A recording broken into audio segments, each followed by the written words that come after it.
gemes sebenarnya kalau melihat begitu, tapi memang tidak mudah ya mengubah situasi seperti itu, kecuali mungkin sedikit demi sedikit. Pak Iman, dari yang Mas Iqbal sampaikan tadi, mungkin ada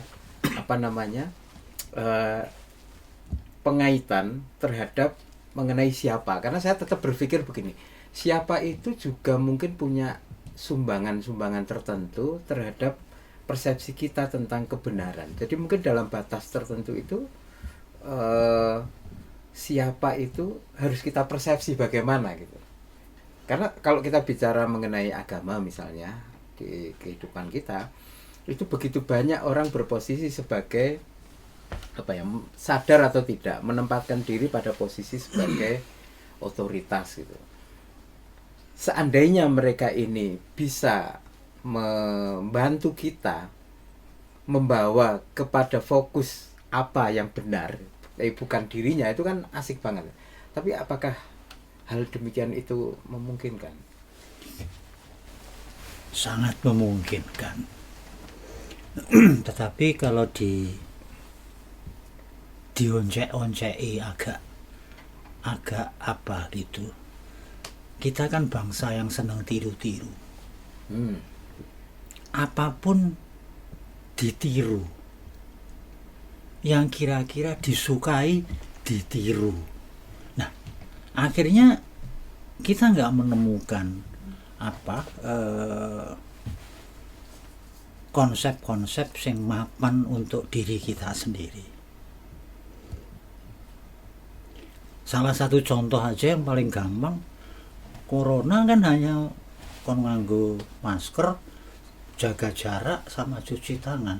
Tidak sama sekali tidak ada imunisasi kepada manusianya. Padahal salah satu sing diomong nih sama Mbah Nun ini, wedang uwuh. Lembuk dikon ngombe wedang uwuh. Dikon ngombe jamu cabe lempuyang. Mbok kon ngombe jamu godhong kates. Ya, makanya itu tidak ada alternatif yang memperluas. Fokus di 3 hal. Iya, jadi mau tiru-tiru. Sing apik Amerika, tiru-tiru Amerika. Sing apik Cina, tiru-tiru Cina. Sampai kemudian muncul nggak usah nandur pari lah. Yang penting kan bisa tuku beras. Oh wes, nggak usah nandur dele lah. Yang penting bisa membeli dele. Jadi instanisasi di Indonesia hari ini mengakibatkan pengaruh-pengaruh pemikiran sing endi sing bener itu akhirnya jadi rebut ducung sing bener sing wong laku apa sing numpak sepeda apa sing numpak motor apa sing numpak mobil suk-sukan. Kalau jalan ini terus kemudian 3 mobil tumpuk undung, benar. Nah, inilah yang terjadi hari ini pada waktu pemahaman sapa sing bener akhirnya jadi nggugu karepe dhewe itu tadi. Nggugu karepe dhewe. Lah ya sudah, saya tadi Mas Iqbal mengenai pemilu. Padahal kalau dimatke, diplesetke menjadi misalkan dimatematika kan. Ada 2 calon. Oke. Terus calon A sama calon B. Nah, kemudian mari kita mainkan sedikit lah. Sebuah pertanyaan. Pertanyaannya adalah 9 kali 9 sama dengan berapa? Checkpoint jawabannya yang nomor 1 80,5. Yang kedua 81,5. Milih sing endi? 80,5 apa 81,5? Boleh sing gedhe wae piye? Ya aku tak sing cilik. Lah nek awake dhewe iku wis mudeng nek matematikane kuwi kleru kabeh. Keneng apa milih salah siji? Tuh. Oh, bener kan. Pak. Masuk itu. Masuk. Operasionalnya. Lah iya, ya kok salah kabeh kok. Kok dipilih salah siji? Nah, pada sisi lain, mari kita kembangkan nganggo matematika yang lain. Kalau sesudah pertanyaan, ada 2 pertanyaan ini tuh. Kalau sesudah bilangan 1, terus bilangan piro? Pertanyaan jawabannya yang pertama sesudah 1 bilangan 2. Yang jawaban yang kedua sesudah 1 1,1. Milih sing endi? Nah, disitulah diperlukan alasan. Reason. Nek zaman awake dhewe sekolah mlebu ning TK segala macam didhawuhi guru 1, 2, 3 berarti nganggo bilangan genap. Tetapi sesudah makin lama muncul ada ajaran pengenalan bilangan pecahan. Jadi bilangan pecahan ku ya bener, bilangan genap yang bener, mau nganggo alasane sing kaya apa. Nah, itulah benarnya kan eneng ukurane sing yang jelas nganggo matematika. Misalkan nganggo apa. Jadi ada apa yang benar, siapa yang benar, ojo mung kemudian gugu benere yang tidak terkontrol. Dedalane Gunawan Sekti kudu andhap asor wani ngalah luhur kasane tumung kula yen dipun dukani bapang den simpangi ana catur mungkur. Kalau mau terjadi konflik diungkuri. Bacoken nek arep mbok bacok. Penjenengan kalau menghadapi Mas Iqbal kayak gitu, Mas Iqbal mbok bendo, bacoken aku ning kono mungkur. Tegel dhek bacok. Nek isih adep-adepan tak bacok tenan. Ning gandeng iki mungkur. Rasane dadi ora tekan. Tumbuh. Iya. Hati nuraninya. Nah, Ora tega. ini kan kira-kira kan sapa sing Mas Hilmi mengatakan di situ menggunakan taktik kebenaran hati Mas Iqbal supaya orang baca. Ning nek isih adep-adepan kaya ngene, ha bacok-bacokan tenan. Kira-kira seperti itu, apa yang benar, siapa sing benar. Sing bener panjenengan ya bener, Mas Iqbal juga bener. Ora sida mbacok ki ya bener, resikone kosong-kosong. Jadi esai-esai Cak Nun ini sebetulnya adalah kira-kira ngonceki seperti itu, bar kuwi terus golek ana sing bener. Manggone ning endi wae aja mung digagapi, aja mung dipercaya manggon ning sapa wae. Apa sing bener iso manggon kaya seperti tikus yang kemudian sesudah mati dilempar ke jalan raya. Betapa orang marah sama bencinya dengan si tikus itu. Kan wis nganti batange wis nganti di ben keplindes-plindes mobil. Betapa dendamnya dengan wong ya mung tikus ki dawe isone ya mung golek pangan kaya ngono kae. Dulu zaman-zaman muda Cak Nun kan menggunakan contoh coro ae di gewep yo nganti mati terus bar kuwi dicuthik kaya ngono. Salah iki opo ya. Jadi kira-kira apa yang benar dan bukan siapa yang benar. Ada kebenaran pada apa maupun siapa, ning kepada yang siapa itu monggo dionceki. Bener menurut filsafat, mungkin urung bener menurut matematika, mungkin ora bener menurut ilmu kebahasaan. Nah, padahal ilmu pengetahuan itu kan hanya untuk pendalaman saja. Nanti dalam kehidupan kumpulan dadi siji. Dengan kata lain, Pak Iman mengatakan kepada kita semua bahwa karya terbaru Cak Nun ini membawa kita untuk mengembara, berjalan untuk melihat bermacam-macam kebenaran gitu nggih kira-kira. Mengu ngiwa nengen noleh ngarep buri. Itu kan sering disampaikan, mengu ngarep buri. Keneng apa kok mripate awake dhewe lorone ngarep supaya ndawi menungso gelem mengu. Nek ora siji ning mburi ngono ra ya ora bakal mengu to kuwi mau. Nah jadi meng Ini rasa sadar ya. hal-hal yang kayak gitu yang di sederhana, sangat sederhana, tapi karena kadang-kadang awake dhewe melupakan, ngelalekke hal yang kayak gitu, terus jadi apa yang benar, apa sing bener, dudu sapa sing bener. Modal dasarnya itu mungkin seperti tadi disampaikan Mas Iqbal tadi awal, kita mesti punya andap asor itu tadi supaya kita lebih dekat kepada bermacam-macam kebenaran, dan nanti kita terhadap semua kebenaran itu memilih salah satunya mungkin untuk kita dan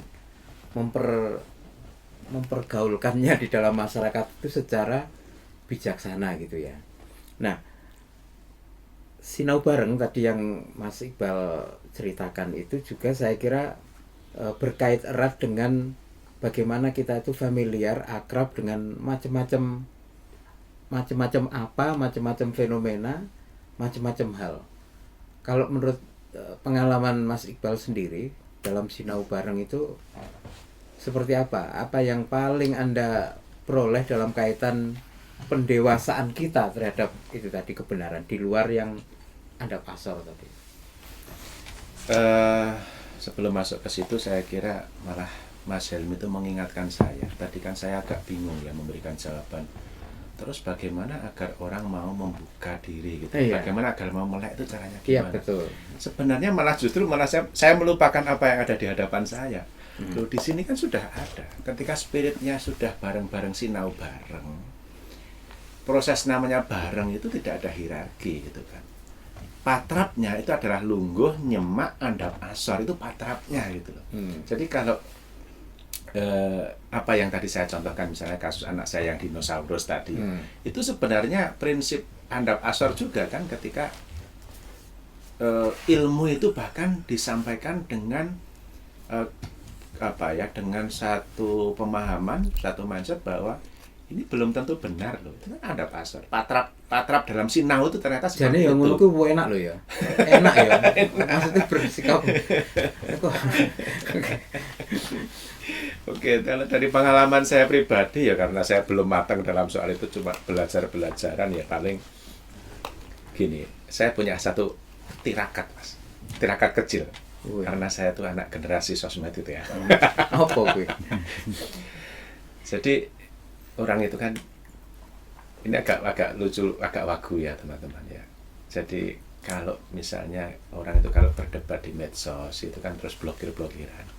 Kalau saya misalnya ada orang berdebat di medsos, asal dia tidak melanggar batasan-batasan kesusilaan lah gitu, biasanya saya nge-add dia.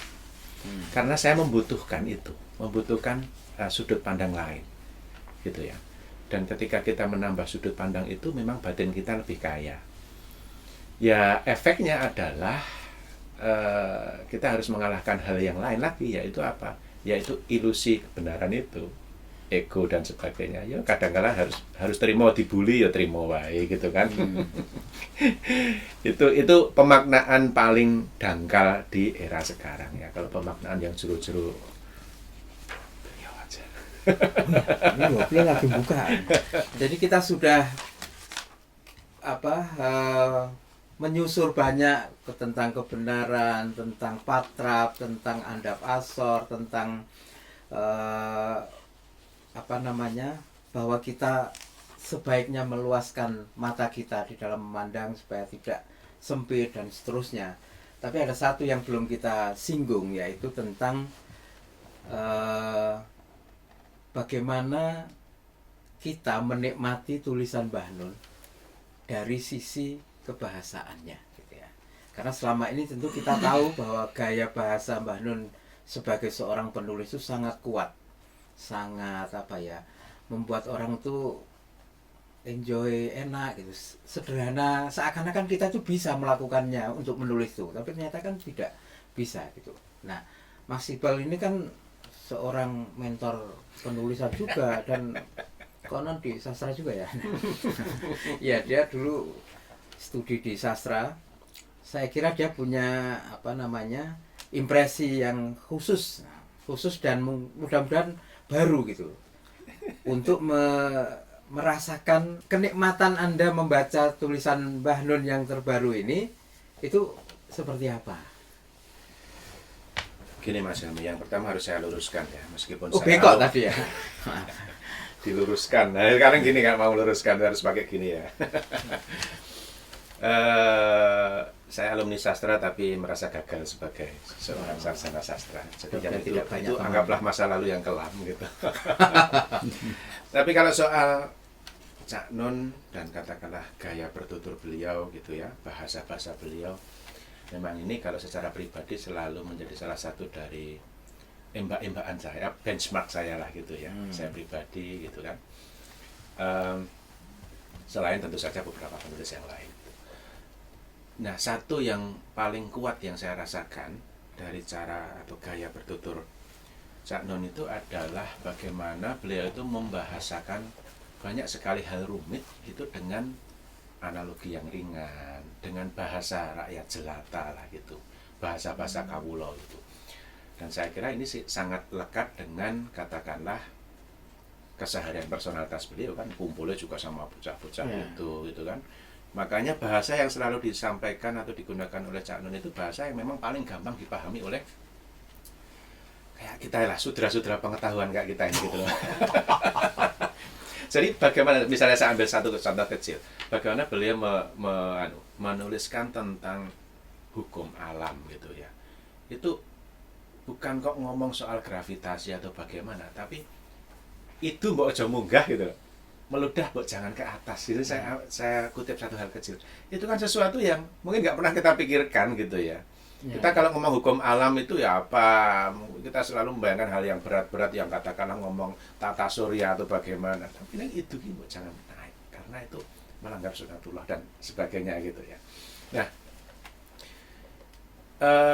kita ngomong soal ini ya, soal skill gitu ya, dan skill semacam ini memang sesuatu yang tidak semua orang punya dan sangat sedikit orang yang punya.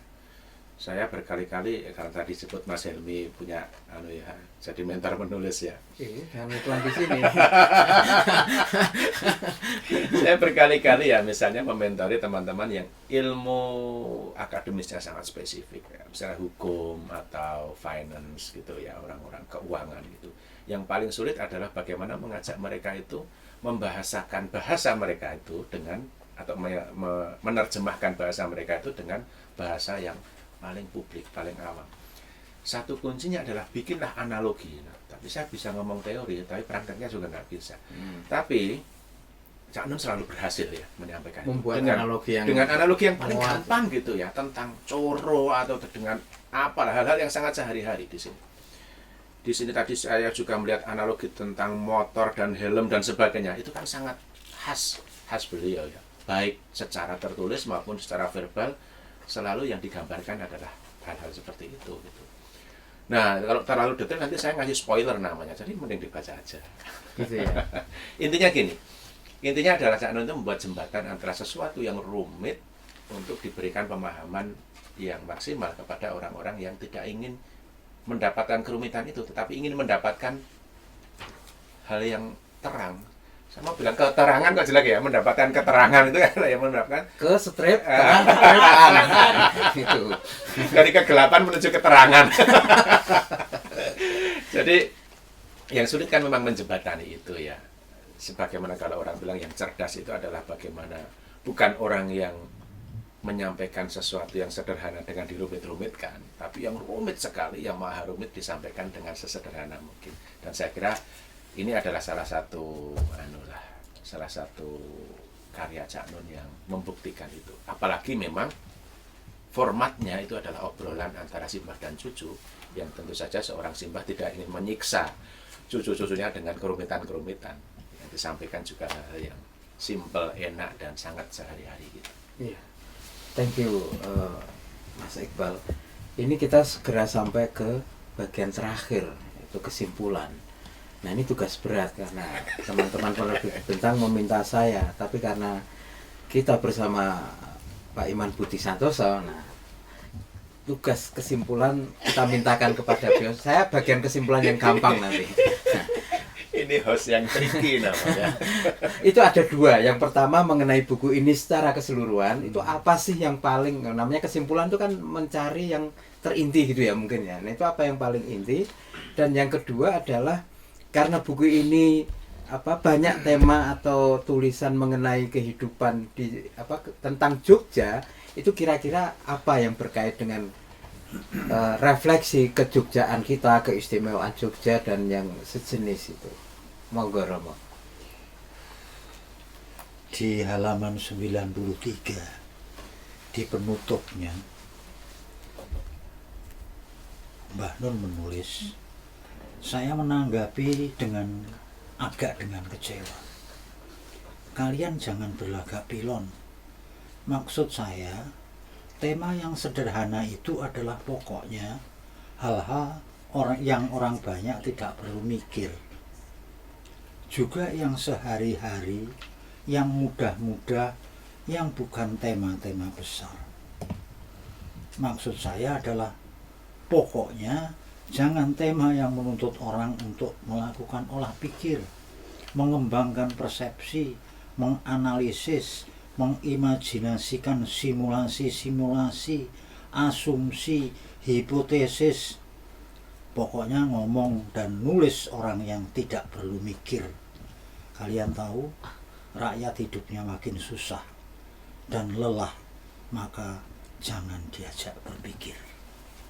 Wah, itu jadi di halaman 93 beliau sudah menyatakan dengan sendirinya.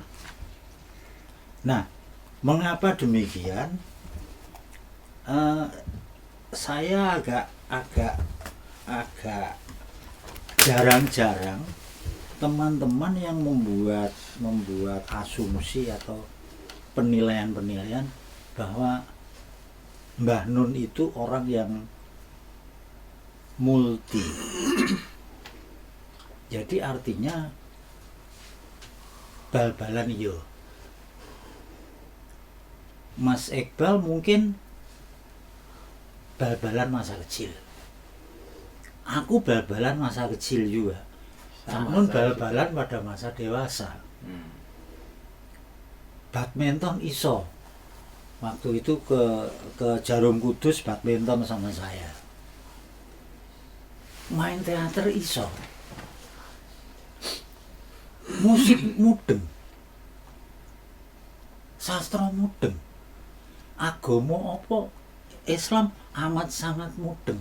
Nah, berarti dia itu mempunyai landasan-landasan yang sing oke. Ditambah kemudian beliau masuk ke lini-lini sing ora karu-karuan. Oncek kuwi opo wae dionceki. Sampai kalau saya mikir beliau itu salah-salah Cak Nun tuh ngonceki kulit kacang kuwi. Kulit kacang ini dionceki hasil iki kaya ngopo. Itu kan ora ngonceki kacang ben ngilangi kulite, bedane kulite karo isine enggak. Kok kulit kacang ini dionceki piye? Nah, itu yang kira-kira sangat menarik. Dan dari kegiatan-kegiatan yang beliau tunjukkan di sini, karena dulu di masa 50 tahun yang lalu saya juga nyipati secara empiris apa yang beliau mulai nyisinaoni Artinya dalam karya-karya beliau ini, meskipun itu isinya, wujudnya adalah esai, minimal koyo misalkan dipadake koyo catatan pinggirnya GM, tapi GM senantiasa meloncat jauh keluar, tapi Cak Nun senantiasa ngegegi tanah kelahiran sendiri. Jadi mengapa Yogyakarta itu kan seperti banyak orang menganggap bahwa Jogja itu menjadi kota kelahiran yang kedua. Aku lahir saka gua garbane ibu itu Neng, tetapi saya lahir kembali di Jogja ini. Nah, itu yang kira-kira kaitannya dengan Jogja. Artinya bahwa Jogja sebagai ibu kedua yang membesarkan, yang mengasuh, yang memberikan banyak hal kepada kita. Dan itulah kira-kira Mas Hilmi mengenai pandangan mengenai buku ini dan mengenai keistimewaan bagi Yogyakarta ini. Rasa-rasanya karena banyak orang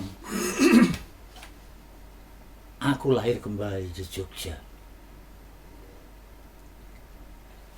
Lahir sing piye? Nah, mari kita terjemahkan sendiri-sendiri. Ternyata ada kelahiran kedua. Kalau Mas Iqbal lahir memang di Jogja, manggon ning Jogja. Kalau misalkan ada karya-karya itu, saya menganggap karya Jogja yang asli itu adalah ditulis oleh orang Jogja, mengenai Jogja dan selanjutnya. Kalau yang lainnya mungkin itu adalah orang yang sudah merasa urip ning Jogja sebagai anak kandung yang dari Jogja. Kira-kira seperti itu, dan dilengkapi oleh Cak Nun mempunyai kemampuan yang multi kuwi mau. Aku ki gitar ora iso, main teater ki ora iso. Nah, kalimat-kalimat yang ada di sini kan nuansanya seperti kalimat drama. Dunia drama, dunia musik, dunia puisi, dunia sastra, dunia novel, itu dicampur aduk oleh beliau menjadi sebuah sajian yang saya tidak ingin mengutip Tempo, tetapi karya-karya beliau memang enak dibaca dan perlu. Oke, matur nuwun. Terima kasih Romo. Terima kasih juga Mas Iqbal sudah menemani kita semua. Dan sekarang giliran saya mengakhiri bincang-bincang apa ya? Bincang-bincang buku, yaitu buku Mbah Nun, Apa Yang Benar Bukan Siapa Yang Benar. Sudah banyak yang kita obrolkan, sudah banyak yang kita coba serap dari karya terbaru Mbah Nun ini, dan sekarang giliran Anda semua yang membaca buku itu. Dan untuk mendapatkan buku itu, Anda bisa membeli atau memesan ya, memesan di bentangpustaka.com. Nah, teman-teman redaksi Bentang tadi minta saya untuk mengangkat jari saya ke bawah. Di sini. Ngono ki. Seperti mungkin ini. meleset sampai sini ya. Gitu ya. Terima kasih teman-teman semua, sukses dan sehat selalu buat Anda. Sampai ketemu pada kesempatan yang lain.